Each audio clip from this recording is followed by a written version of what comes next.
രാമേട്ടൻ എന്നെ കട തുറക്കാഞ്ഞേ എങ്ങോട്ട് യാത്രയിലാണെന്ന് തോന്നുന്നല്ലോ. എന്നെ കൊണ്ടൊന്നും പറയിക്കരുത്. യാത്ര ഇതൊരുമാതിരി. പഞ്ചായത്തിൽ പോയിട്ട് രാമേണ്ണ ആ ചൂടിലാണല്ലോ, എന്നാ പറ്റി?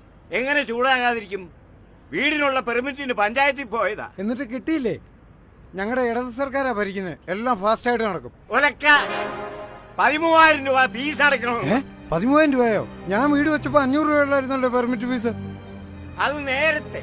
ഇപ്പൊ നിങ്ങളുടെ ഇടത് സർക്കാർ പെർമിറ്റ് ഫീസ് 13,000 ആക്കി വർദ്ധിപ്പിച്ചു.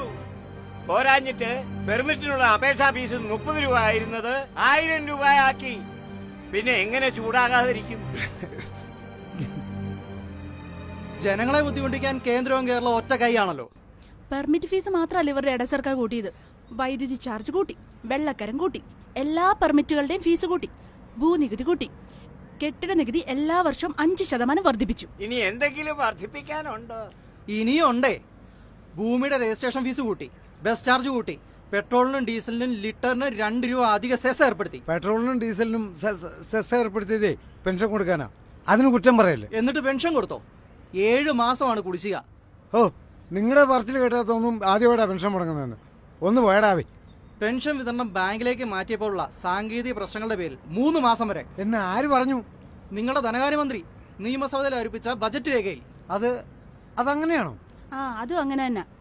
രാമേട്ടാ, ഇത് മാത്രമല്ല ഇവരുടെ സർക്കാർ ചെയ്ത ജനദ്രോഹം. സ്കൂളിൽ ഉച്ചഭക്ഷണം മുടങ്ങി, KSRTCയിൽ പെൻഷൻ മുടങ്ങി, ശമ്പളം മുടങ്ങി. ഒരു ജലദോഷപ്പനിയായ ആശുപത്രി ചെന്നാലോ അവിടെ പാരസെറ്റമോൾ പോലും കിട്ടാനില്ല. മുമ്പേ വൈദ്യുതി ചാർജ് വർധനയുടെ കാര്യം പറഞ്ഞില്ലേ? നമ്മുടെ രാജ്യത്തെ ഏറ്റവും കൂടുതൽ വൈദ്യുതി ചാർജ് വാങ്ങുന്നത് കേരളത്തിലാണ്. ഉൽപാദന ചെലവാണ് ഏറ്റവും കുറവും കേരളത്തിലാണ്. കോൺഗ്രസ് ഭരിക്കുന്ന കർണാടകത്തിൽ പ്രതിമാസം 200 യൂണിറ്റ് വരെ വൈദ്യുതി സൗജന്യമാണ്. എന്തിന്?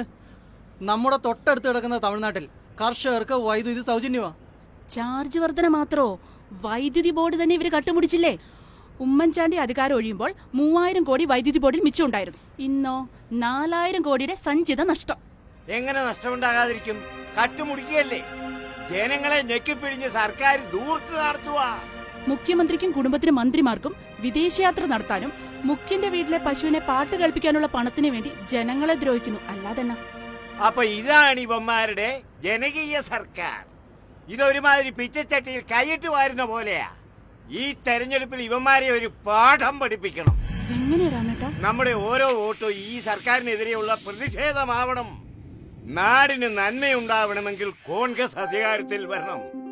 ഈ പാർലമെന്റ് തെരഞ്ഞെടുപ്പിൽ